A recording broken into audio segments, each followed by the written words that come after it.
Hello everyone, this is Jason Montgomery, partner at Husch Blackwell's Higher Education Group. Before we begin, I would like to cover a few housekeeping items. At the bottom of your audience console are multiple application icons for your use during the program today. I would like to take a minute to highlight a few of the key icons for you. If you have any questions during the webcast, please submit your questions via the question box. We will try to answer all questions during the webcast today, but if a fuller answer is needed or we run out of time, it will be answered later via email. We truly appreciate audience participation and encourage you to submit questions. A PDF of the presentation is available in the resource folder. This program is pending approval for continuing legal education. To report your hours, click on the CEU icon at the bottom of the screen. A certificate of attendance, including course numbers, will be emailed to you tomorrow along with the recording of the webcast for watching and sharing. Toward the end of the program, be sure to complete our short survey. We use your feedback to plan future programs that are available to you for your business needs. That's all for housekeeping items. Let's get started. Today we're talking navigating the changing landscape of college athletics, NCAA, and legal considerations for colleges and universities. I'm joined today by my colleague Scott Snyder. Scott is a higher education attorney, practices out of our office in Austin, Texas. He's involved in Title IX labor and employment law issues and various risk management concerns, including those related to athletics. So look forward to hearing from Scott. Today we're going to be discussing 5 different items: the new NCAA Constitution, name, image, and likeness, which is an ongoing topic, and we're 6 months plus into the new era, new world of name, image, and likeness. NCAA policy on campus sexual violence, the NCAA versus Alston decision, and Scott's going to talk about college athletes as employees and some developments in that area. To get started, the new NCAA Constitution, real reform or more of the same. And I've highlighted several issues that are facing the NCAA, and it does look like this picture to me for all of college athletics right now, whether you're Division I, II, or III. You know, in the last 15 years, I've been involved at the NCAA, at an institution, and then in private practice, primarily dealing with issues around the NCAA, college regulatory matters, and so forth. And all of these issues on the screen have been present in the 15 years that I've been involved in this work. What's different today than maybe in the past is the external factors that have, put a significant amount of pressure on the system. Those are not only lawsuits, verdicts, legislatures, but really also public opinion. And I think those have all coalesced and resulted in another iteration of reevaluating the role of the NCAA in governing college athletics. And I'll say that even in the last 10 years, especially with respect to Division I, this will be the 4th or 5th attempt to reform, so to speak, Division I governance in some respects. The last reform was in 2014 and is only 7 years old. So I say that not to be skeptical that this time is going to be different, but to say that there's been a lot of work on these issues over time, but not any real significant progress. The new NCAA Constitution, I think the concept here is that we're going to set the stage for real reform for all 3 divisions. And by doing that, this was first, was adopted just recently last week, January 20th.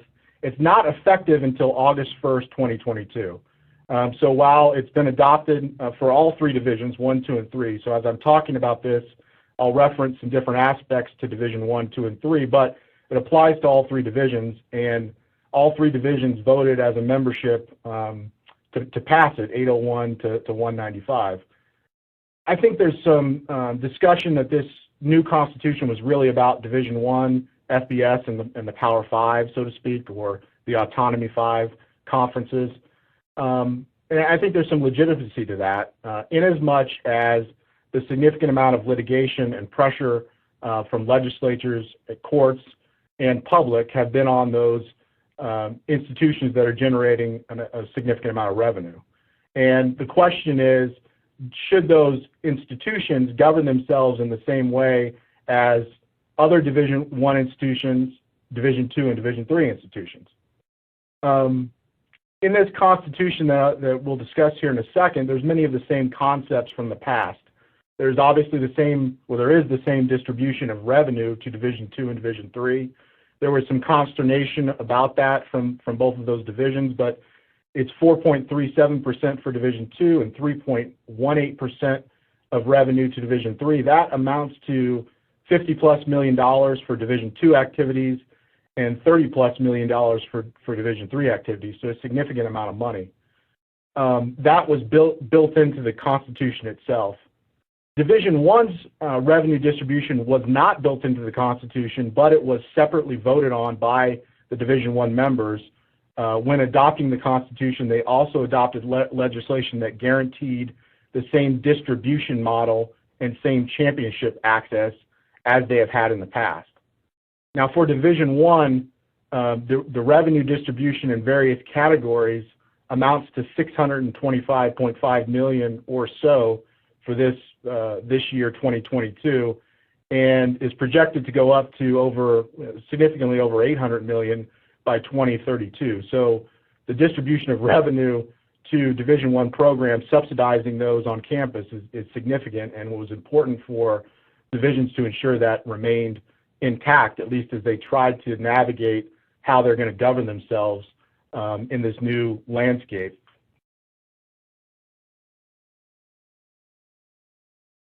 The new NCAA Constitution for all three divisions has 6 articles.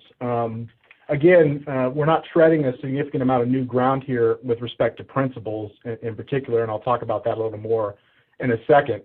But really, the focus of this was on Article 2, the organization. So a vast majority of the Constitution talks about what functions there are of the association, of the divisions, of conferences, and of members.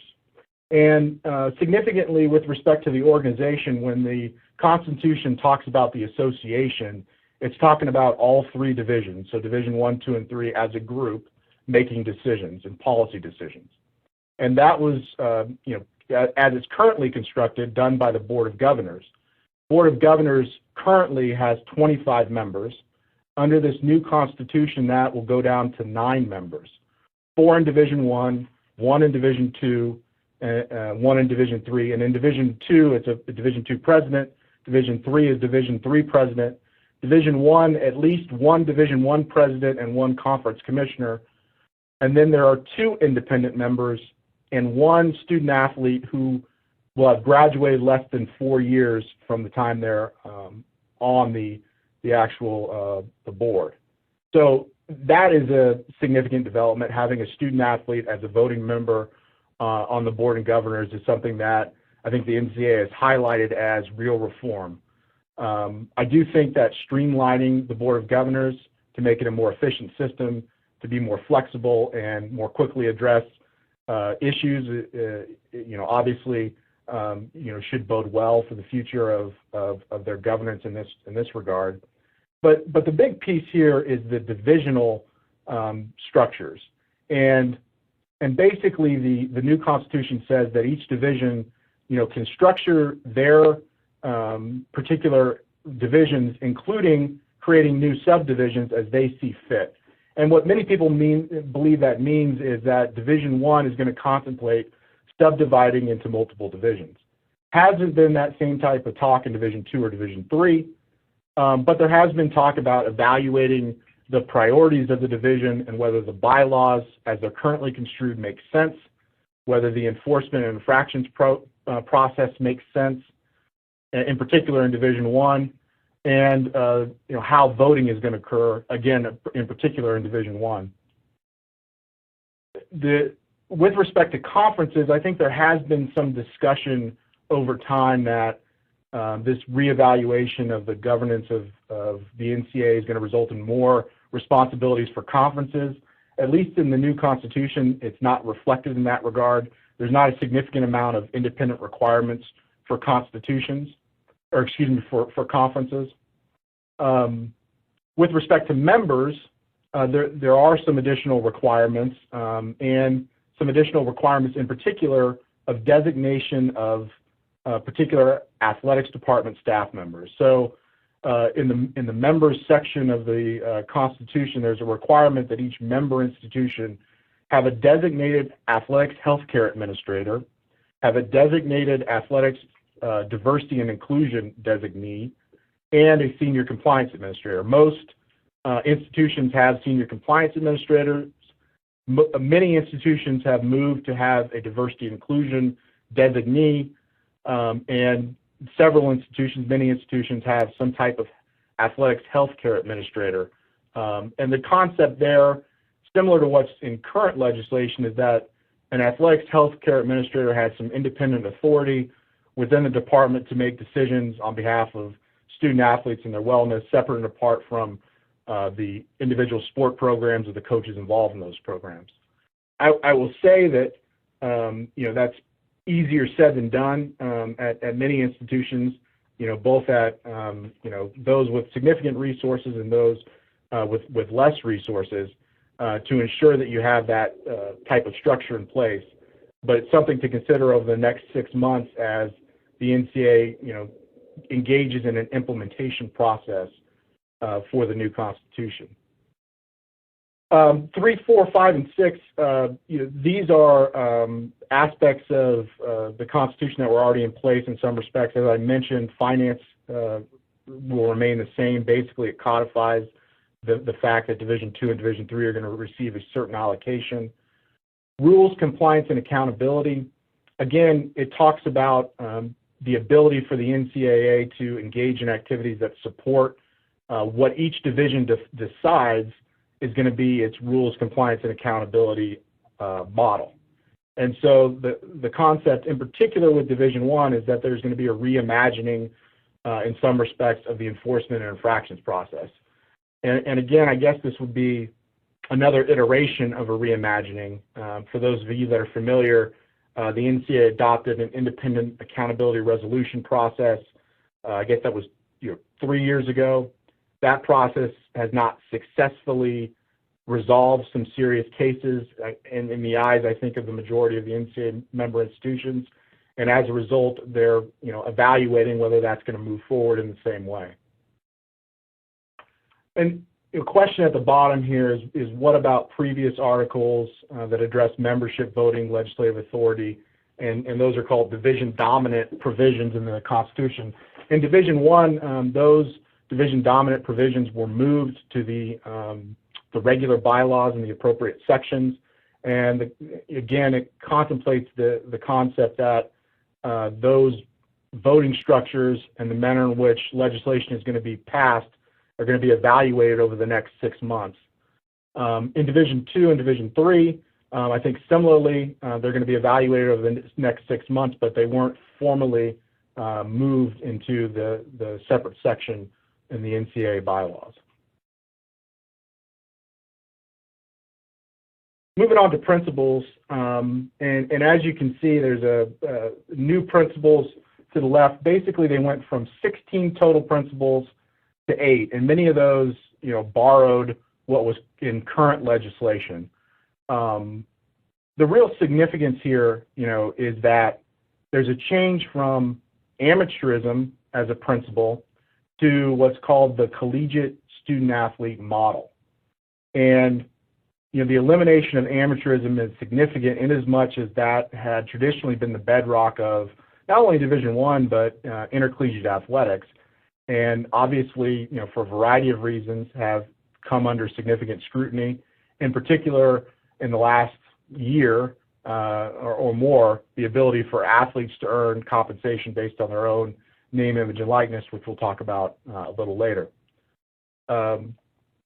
The college student-athlete model contemplates student-athletes being able to receive education and other benefits, but not compensation from their own member institutions. And the first draft of the Constitution specifically referenced the ability for athletes to earn compensation based on their own name, image, and likeness. That was taken out in favor of a broader concept of other benefits in the event there is something else that comes up that requires an adjustment. And you'll notice it's in accordance with the guidelines established by the division. So each division has the ability to determine how their athletes will, receive this type of compensation.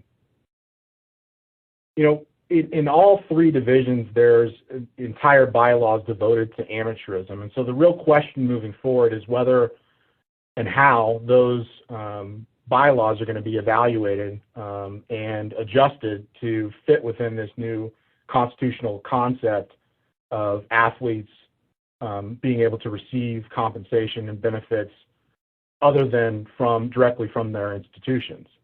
And, for example, whether some aspects of athletes' status should be left to nonprofits and governing bodies or private associations like the USGA, the USTA, or something similar. There's already been a call in Division I for the NABC to essentially run college basketball, and for the committee transformation committee it's called, that's going to evaluate these implementation of this Constitution in Division I to allow for the NABC, the National Basketball Coaches Association, to take control of Division I basketball, both with legislation and governance. So, we're going to see what happens and what comes of that. What I will say in Division I, and what Scott's going to talk about a little later, is at the highest level of Division I, you're looking at the ability to provide scholarships, full scholarships to athletes, plus an institution's cost of attendance, let's say $6,000+, plus now education-related benefits that include academic achievement awards of up to $5,980. So I think in each of these iterations, you get closer to deeming someone an employee as opposed to a traditional student.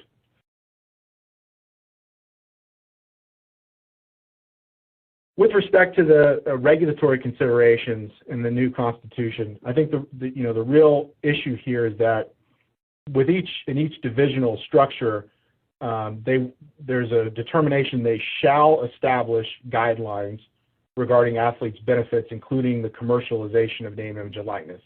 The real question is how can any of these divisions do that under the current decision in NCAA versus Alston, and whether if they do attempt to put restrictions, in particular in Division I, whether that's going to subject the NCAA conferences and institutions to additional antitrust challenges. So when it was implemented that they shall establish guidelines, I'm not anticipating, unless there are significant legal changes in the next 6 months, that there's going to be real guardrails around name, image, and likeness because simply the NCAA Alston case would suggest that you would be putting institutions at risk for further litigation if you were to do so. There's also the concept that each division will establish policies and procedures for enforcement. And as I mentioned, enforcement's always or has been traditionally, at least in the last 10 years, and certainly the entire time that I've been involved in infractions and enforcement work, an area of concern for the membership, the speed with which cases are disposed of, the types of cases that are taken on, the significance of penalties, and how that affects individual students. All of that is going to be on the table, in particular for Division I. You don't hear in Division II and Division III as much of a concern over those same types of issues, in part perhaps because at those divisions, there's not, perhaps as much at stake in terms of reputational harm or in terms of what your coaches or institutions are going to lose as a result of a penalty, or perhaps it's just a governing philosophy that's different. But the reality is Division I still isn't satisfied with their enforcement model, even after implementing an independent process. And this next iteration is going to be something different, it appears. and whether that includes other aspects of college sports which individuals would suggest should be governed by the NCAA, like health and safety concerns, is yet to be determined. Lastly, setting the stage for the changes, the Division I Board of Directors suspended any referrals of cases to this independent accountability resolution process, the outside group that was going to adjudicate NCAA infractions matters in Division I. In addition, the Board of Directors also has advised or will allow the enforcement staff to use discretion to process cases otherwise that would have to go in front of the Committee on Infractions as Level 2, as Level 3. So the concept is, in some respects, the infractions process is going to be paused while the division figures out what it's going to do moving forward. All other current bylaws and processes remain in effect for Division I and Division II and Division III. The enforcement structures in Division II and Division III remain largely unchanged. I say largely unchanged because Division II did implement some changes that streamlined their process related to the ability for institutions to negotiate a resolution of an infractions matter, which is an agreed upon document between the institution and the enforcement staff, where they agree upon both the facts and the penalties of a case, and that's submitted to the Committee on Infractions. Really, the next 6 months are going to be a time in college athletics where we're going to see if what I said before, whether this is going to result in real reform or not, is going to play out both at at all three divisions, in the Division I Transformation Committee, the Division II Implementation Committee, and Division III Constitutional Advisory Council. All eyes really are on this Division I Transformation Committee, which is co-chaired by the SEC Commissioner and the Director of Athletics at Ohio University. Both individuals have a significant amount of NCAA experience, and I would say that if anyone can navigate the intricacies of both the bylaws and the interaction of the bylaws with the infractions process and other components of college athletics that are now in play, including name, image, and likeness, those are individuals that have a high amount of credibility in the industry, and again have enough experience to come up with concepts. But I think that having the difficult decisions with 350 member institutions at Division I, that it's going to remain to be seen whether you can get a consensus on how to move forward. So this brings us to our first poll question. The new NCAA Constitution will A, allow the NCAA to reimagine college athletics, B, do nothing to change college athletics, or C, result in more lawsuits, which no one wants, I don't think. So I'll give you a second to answer those questions.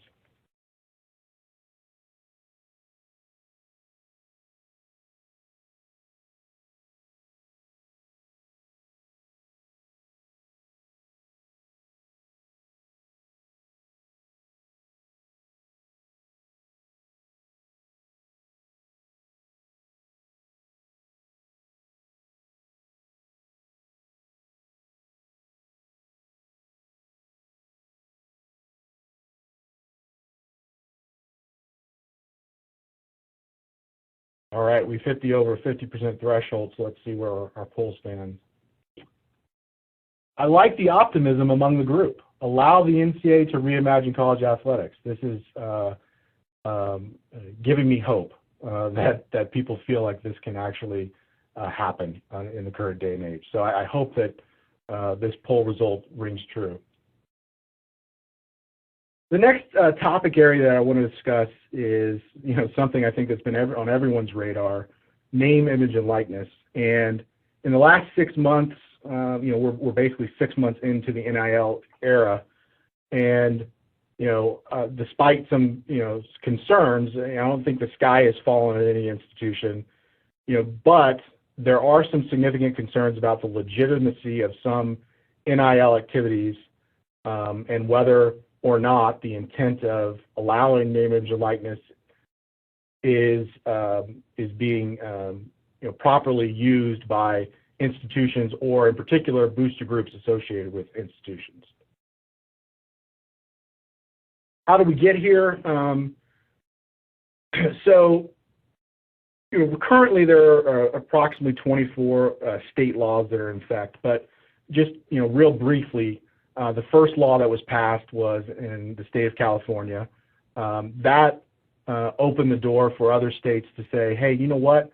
We think this is a good idea, and maybe this is the only bipartisan issue left where both Republicans and Democrats can agree that athletes should be able to profit in some respects, earn compensation from their own name, image, and likeness. Once these state laws started to proliferate, the NCAA did initially discuss taking some action against the state of California and institutions that were in the state, but public opinion quickly indicated that individuals were going to be in support of this type of ability for athletes to earn compensation. And as a result of that, the NCAA established a committee and began working on its own NIL law, or NIL legislation. At the same time, states not trusting that the NCAA would actually get something accomplished in this respect began implementing their own legislation, and in particular, this increased rapidly as it became close to a July 1st deadline of last year, which was the first law in the state of Florida was set to go into effect. Unfortunately, I think for the NCAA, the Alston case was pending before the Supreme Court, and in part as a result of that case and a letter that they received from the Department of Justice, decided to table their proposed legislation, which opened the door for a significant number of states to both pass laws and pass their effective dates beginning July 1st, so they weren't left behind in other recruitment.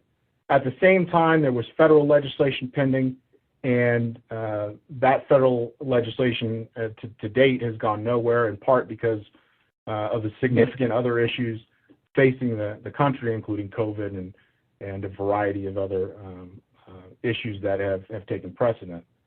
So what we're left with is a hodgepodge of NIL laws in different states.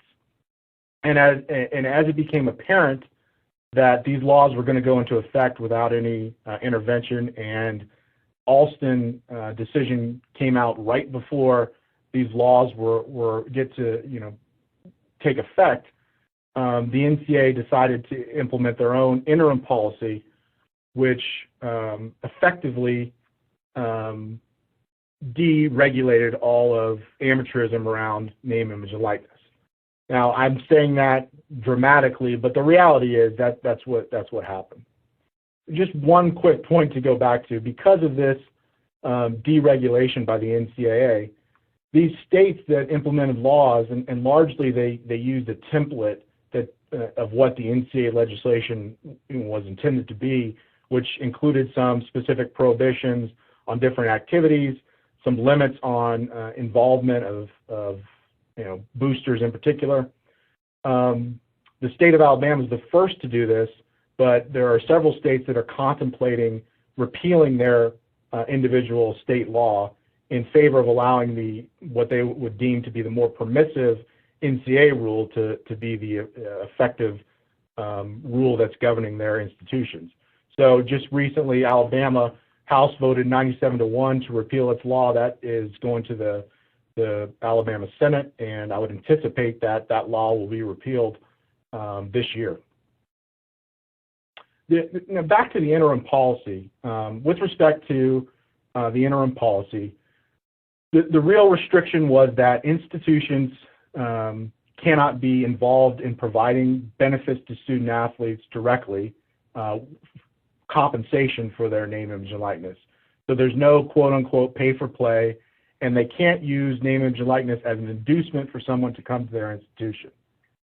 The real issue with this is that the NCAA also has indicated, and rightly so, that they could not prohibit boosters from engaging in NIL activities with student athletes. but discerning what a booster has done for a legitimate commercial purpose versus to induce someone to attend an institution, I think is going to be very difficult for the NCAA, and it's almost an untenable process.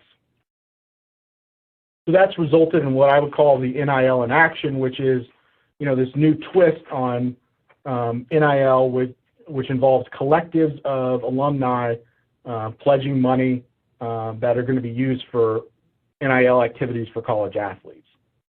And there's no one definition of what a collective is, but basically it's a group of boosters contributing to a fund, either to specifically have an athlete engage in a particular NIL activity, or to represent athletes in connection with a deal and connect them with other businesses. I think that some would say, at least, that these types of collectives are contrary to the spirit of what was intended by permitting athletes to receive compensation for their name, image, and likeness. But it's pretty clear to me that they're not contrary, at least in my opinion, to either the NCAA policy as it's written, or really most state laws that are in effect. So the result is the question: what's really left for the NCAA to define in terms of recruiting inducement and an extra benefit, apart from a specific statement that someone actually attended because I was offered this amount of money. I don't think you're going to have that occur. Both bylaws related to recruiting inducements and extra benefits are still in effect, but for institutions, what I would say the safest approach is to ensure that any transaction with your athletes has some type of quid pro quo component, such that the athlete is required to do something or give something up in exchange for the money. I think that's really the only way these NIL activities can occur. If there is not a quid pro quo arrangement, if there is a benefit provided associated with an otherwise permissible NIL activity, I do think that the NCAA is going to be reluctant to enforce any sort of regulations related to an impermissible benefit being provided by a booster group, for example, if it's associated with a permissible NIL activity. In some respects, the NCAA, I think, has said, number one, we're not going to interpret state law. So if a state law says that an individual has a right to receive compensation and do that in a certain way, the NCAA can't come in and say, you can't allow for this third-party group to help those athletes do that. I think that's going to be very difficult for them to do. Similarly, the NCAA has said if there are other bylaws that are affected, so the best example is there is current legislation that prohibits athletes from selling their gear. But NIL activities would allow athletes to sell their autograph and gear and whatever they want under certain state laws, and I think even under the NCAA rule that it would allow it. So what the NCAA said is, if this athlete is engaging in an otherwise permissible NIL activity, we're not going to take this bylaw and apply it to these athletes and determine there's a violation. Now, again, there's nothing formal that has been presented to the NCAA that says that, but what has occurred over the last 6 months suggests that to be the case, and at least preliminarily, based on the reluctance for the NCAA to provide any additional guidance in that respect, I think it's fair to say that if you engage in a permissible NIL activity and some other bylaws affected as a result of that NIL activity, I do not believe the NCAA is going to determine that that other bylaw was violated such that you would have to make a report or be subjected to significant penalties. Then the question becomes, does market value matter anymore at this point? And I still do believe that as these things are being evaluated, market value, could come into play. But, how you determine what market value there is for a quarterback versus someone who, is a lineman versus a women's basketball athlete is very subjective. And I doubt that anytime soon that's going to be used as a real indicator to determine whether something is a legitimate NIL activity versus illegitimate or used as an inducement or a pay-for-play activity. What the NIL rule did not do, it did not indicate there was going to be any change in actual athletics activities that that would result in the ability for someone to earn compensation. So, for example, if you are an athlete and you want to maintain your NCAA eligibility and you're a swimmer, if you set a world record, you can receive compensation for that. That's put up by the USA, either USA Swimming or by the International Federation, FINA. Under current rules, athletes can't accept that. Even under the NIL rules, you can't accept any pay that was based on your athletics performance. I think the question moving forward, especially since the amateurism concept has been eliminated in some respects, is whether that concept of the ability for an athlete to maintain their eligibility and accept some form of compensation as a result of their athletics activities, not from the institution itself, whether that takes hold and is reflected in what happens in the next 6 months. So what are some action items for the institutions? Evaluation of your procedures and the determination whether you're going to be more or less permissive given how the NIL activities are occurring. Again, is there any limits to boosters? Are we providing education? Are we tracking what our boosters are doing? With respect to international student athletes, I would say that the guidance that we're providing still is that you should, assume that any NIL arrangement with an international student athlete will violate an F1 visa status and be deemed to be unauthorized employment. And I think that is, again, unfortunately for international athletes, the safest way for institutions and for them to proceed in this new world to maintain their visa status. Again, Title IX gender equity treatment is implicated, and I think we're going to see some additional innovation and change again over the next 6 months. Our second poll question, interested in this one, I would estimate that all athletes at my school have received NIL compensation totaling A, 0 to 1,000, B, 1,000 to 10,000, C, 10,000 to 20,000, or D, greater than $20,000.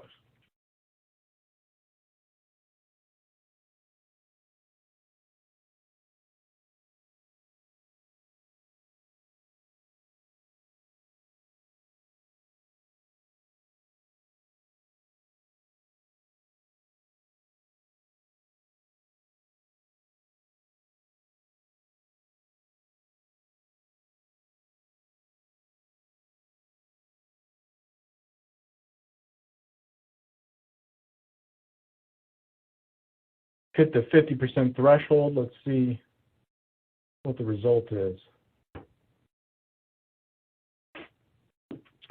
Interesting mix, but obviously athletes have some ability to earn compensation in the open market, and many are doing so. So it's a good sign, and I think that it's important that it continues. Moving on, and I'm going to go through this relatively quickly to give Scott some time to talk about Alston and employment issues. But the NCAA Board of Governors policy on campus sexual violence, a hot topic that is, currently in play for institutions to ensure that they're implementing this in the next year. Basically, the NCAA adopted the first version of this policy in August of 2017. That was in reaction, in some respects, to some highly publicized incidents where transfer student athletes from a variety of universities had left their previous institution with either a pending Title IX claim or had a history of sexual violence, went to a new institution and committed some, or allegedly committed some act that occurred at that institution. The NCAA in August 2017 implemented the first part of this policy, which required that athletics department individuals are informed, integrated, and compliant with Title IX that resources are available to in athletics and provided to athletes, and that there's education related to campus sexual violence provided to athletes, coaches, and staff. And this requirement was that there was an attestation each year, beginning in 2018, by the athletics director, president of the university, and Title IX coordinator, that these three functions were occurred at their institution. The penalty if the attestation was not provided was that the institution involved could not host an NCAA championship. So maybe a relatively minor penalty for this, but it started with a requirement of these three acts.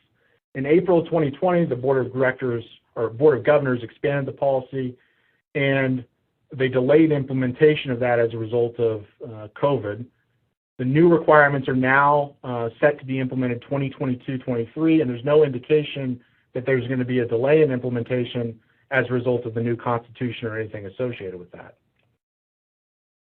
So the new policy expectations, the first piece of this is disclosure.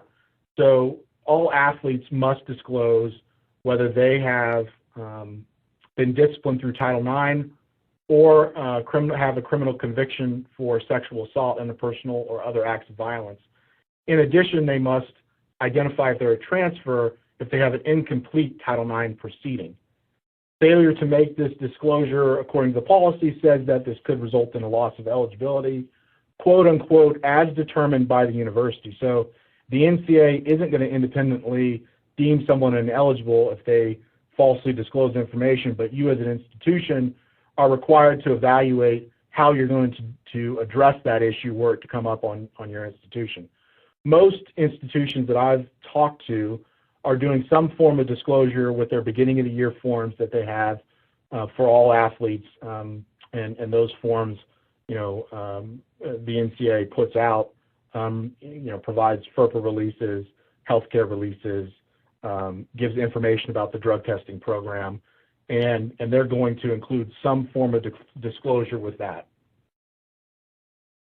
The second new piece of the policy is that institutions must now take reasonable steps to confirm the information that was provided by athletes is accurate, and also share relevant information of discipline and incomplete Title IX process when an individual transfers out of their school, and the policy says consistent with state and federal law. So what this means is that there's different expectations for different institutions in terms of what is a reasonable step to confirm. Is it a background check? Is it a Google search? Is it the coach affirming that something happened? It's undefined, but I do think that the higher profile the athlete is that's transferring to your institution, even if it's, again, if it's a Division I athlete transferring to Division II or Division III school, for example, is there a heightened requirement that you confirm their disclosure is accurate? I think under this policy it would suggest that there is. However, the concept is that it's all within the, consistent with the resources of the particular institution. So, I think that this is going to depend on each institution, how they're going to ultimately decide to implement this. Sharing information, obviously becomes difficult with respect to confidentiality provisions and FERPA requirements. There is an exception to FERPA that would allow institutions to share disciplinary actions. I do think that the best practice here would be for someone transferring out of an institution to provide a FERPA release so that institution can then advise the next institution of whether there's a pending action or they're left with an incomplete Title IX claim. Finally, the last piece of this policy is that a recruit or athlete, if you're going to accept a transfer, you're going to recruit an athlete, there has to be a written procedure that directs staff to gather information, to put the institution on notice. And what they say is to put the institution's authority on notice. I guess it's recruiting leadership on notice that that there's been an issue with sexual violence. And recruiting leadership, I think, means really who's ever in charge of the athletics department. I think it's the AD. It could even mean the president in certain respects. But bottom line is coaches have some type of requirement to do reasonable due diligence on their athletes, and failure to do so, it says it could result in penalties. It doesn't say in the policy what those penalties might be. I do think that under this new constitution that the association could decide if there are any penalties associated with these other Board of Governors policies. Currently, I think the attestation structure remains in place such that the only real penalty that is currently contemplated is an inability to host championships at your institution. And so finally, action items. I think obviously the institutions, you need to gather constituent groups on campus to determine how you're best going to implement these policies, and in particular, ensure that these policies are going to be implemented consistent with how you're treating the general student population. Ultimately, the question is going to be, what do you do if you do find information? And the guidance that I think that we've provided so far is, whatever you would do in a regular situation with a normal student, that policy should remain in effect for all students, including student athletes. So if you learn of concerning behavior activities or a history of violence, what do your student conduct procedures say about that, and how will that be treated for all students? Last poll question here. My school has a plan in place to implement the new NCAA policy. A, true, B, false, C, I don't know.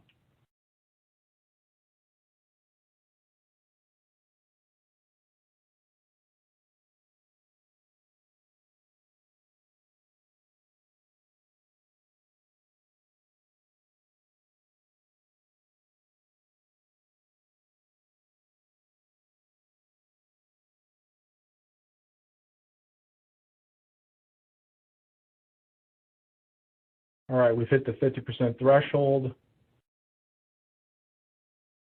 I think a significant number unsure what their institution is doing. Good to see that there are some plans in place, and obviously, this is a new policy, and individuals are trying to determine what the effect of the new Constitution is going to have on this. I think now you can plan on this being implemented 2022-23 and start taking steps to realize that. I'm going to turn this now over to my colleague, Scott. Thank you, JJ Monty. That was great. You gave me 12 minutes. I can do it, man. I can do it. It was really, really helpful. So I'm going to talk, let me just set it up a little bit, and I won't belabor some things I know we've talked about before.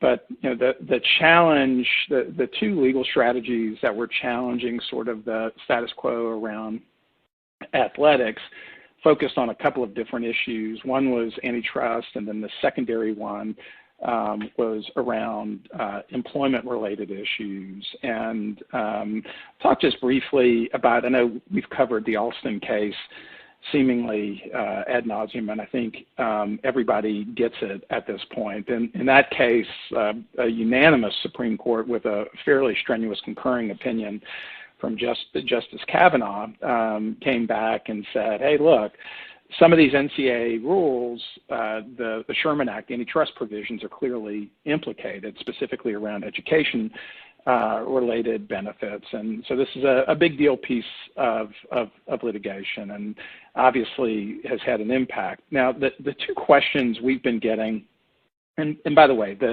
the impact, I mean, is this, that basically schools, and Jason alluded to this earlier, some of the more wealthier, healthier athletic departments have increased their education-related benefits up to $5,980. The two kind of questions I think that, one that I get a lot, and I'll just answer it for free, I mean, can we limit these education-related benefits to the revenue-generating sports athletes? And the answer is no. I mean, Title IX is clearly implicated by that. I think that one's pretty easy.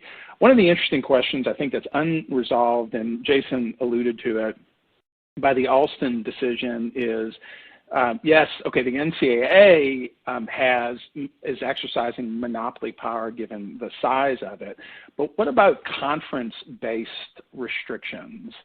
If a conference were to get together and say, hey, we're going to restrict the amount of education-related benefits or fill in the blanks, do those trigger the same sort of antitrust concerns? And there's a lot of dicta in Alston which shed some light on that. But I think that's one of the interesting, yet to be potentially litigated issues, especially if Jason is right that what we're going to see in effect is the NCAA saying, hey, we're going to leave a lot of these governance issues to the individual conferences. Will that, in essence, immunize certain decision-making from antitrust scrutiny? And I think the jury is still out on that, although, again, there's some really interesting language in the Alston decision about that, and suggesting, look, that conference-based restrictions may not draw the same sort of scrutiny that the NCAA restrictions drew. Let me pivot quickly. I think this is a fascinating area. So this is the second part. They had folks that have been championing for change in college athletics had a real win in the Alston case. But there's the second prong that's been going on, and this has been going on for years, the extent to which we should be treating college athletes as employees. And there have been some fairly significant developments in that regard. The first one, and I'll talk about this just briefly, in September of last year, the National Labor Relations Board General Counsel came out with a memorandum. And look, I'm an old labor lawyer. That's what I started practicing in. I can't believe I've been practicing for 20 some odd years. But one of the things that labor lawyers know is that with each new administration change, and we went from Obama to Trump to Biden, the composition of the board changes, who's the general counsel changes, and a lot of precedent changes. And so there have been some pretty big swings at the National Labor Relations Board around this issue. If you go back to the Obama administration, we had the Northwestern football unionization push. And at the sake of being overly simplistic and conserving time, the board basically punted, borrow a sports metaphor, at that time and pushed it down to the general counsel, who at that point, I think this was maybe 5, 6, 10 years ago, I don't remember, COVID has screwed up my sense of time, came out at that point during the Obama administration and said, look, I think college athletes issued an opinion saying college athletes are employees for purposes of the National Labor Relations Act. We then had the Trump administration. That general counsel leaves. That guidance was rescinded, and certainly Trump lost. Biden comes in. We get the general counsel back, who reissues this memo. And it's really fascinating. There's a great podcast that was done by my former colleague and good friend at Tulane, Gabe Feldman, where he interviews the National Labor Relations Board General Counsel to try to pry and prod on what the significance of this is. And one of the things she says, first off, is that the designation of student athletes as student athletes might be an unfair labor practice, to the extent in which by institutional decisions to designate student athletes as student athletes, that makes them think they don't have protections conveyed by the National Labor Relations Act. And so on the heels of her being on that podcast and saying that and issuing this memorandum, a group filed an unfair labor practice charge on precisely that issue. And so the general counsel weighing in on it is one thing. The National Labor Relations Board weighing in on it will be something different. We might see something, I think, in the next year on just the nomenclature involved. The second issue is that potentially this general counsel memorandum opens the door to potential unionization. And I was at a conference earlier this week, and I said, public employers public institutions aren't covered by the National Labor Relations Act, so you don't have to worry necessarily about that. That was wrong. One thing I forgot to mention during that conference was something else in the General Counsel's memorandum, which was the extent to which public institutions and conferences or the NCAA are going to be considered as joint employers. And so there's a theory potentially that even for our public school institutions, that they might be subject to protected collective bargaining negotiations because they, in essence, are joint employers with a conference or with the NCAA, which are private entities covered by the National Labor Relations Act. I have heard, and this is rumor and all that sort of stuff, there are some challenges to organizing, football teams and things like that, but that the next push will probably be around a college basketball program because the numbers for a sport where you're talking about 15 to 17 people on a roster may make union organizing a little easier. So it'll be interesting to see potentially how this plays out. One of the questions that I have is, all right, if they're employees for collective bargaining purposes, how do you do that? Would it have to be the entire conference? How do we do that? What is the impact from a Title IX perspective? If basketball players organize and I give them certain health benefits or compensation or whatever, do I have to do that for other programs, our Olympic programs, et cetera? So there's some really fascinating developments potentially in play around this, and with this particular administration that's sort of wait and see at this point. I alluded to that unfair labor practice charge, about the nomenclature, what we call them. This is an article that references and discusses that. I'll close with just kind of a brief conversation about the other employment piece of this. So we've got the National Labor Relations Act, but we also have the Fair Labor Standards Act. And this has been an argument that's been pushed around for the better part of a decade now, with limited success for people advocating for student athletes as employees. That changed in August of 2021 in Johnson versus NCAA, where a federal district court basically denied the motion to dismiss from the NCAA in various institutions, primarily in Pennsylvania and New York, denied a motion to dismiss. What was interesting about, and first off, this case has now been certified for interlocutory appeal and consideration by the Third Circuit Court of Appeals. I don't know what the briefing schedule is on that. I wouldn't expect a decision probably for another 9 months to a year.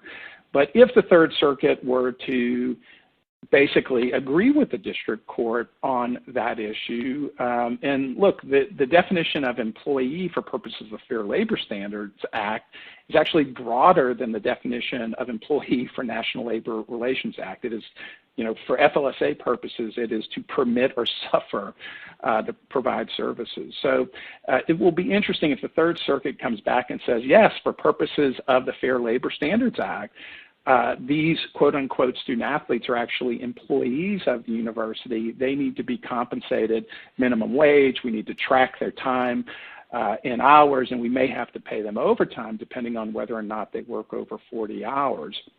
It will be a fascinating situation to follow. By the way, if you read this case, it's not limited to revenue-generating sports. We're talking about all student athletes. And if you look at the case really analogizes to the internship cases that were decided and really got a lot of compliance attention about a decade ago, where courts were basically saying, hey, you're saying these are unpaid internships.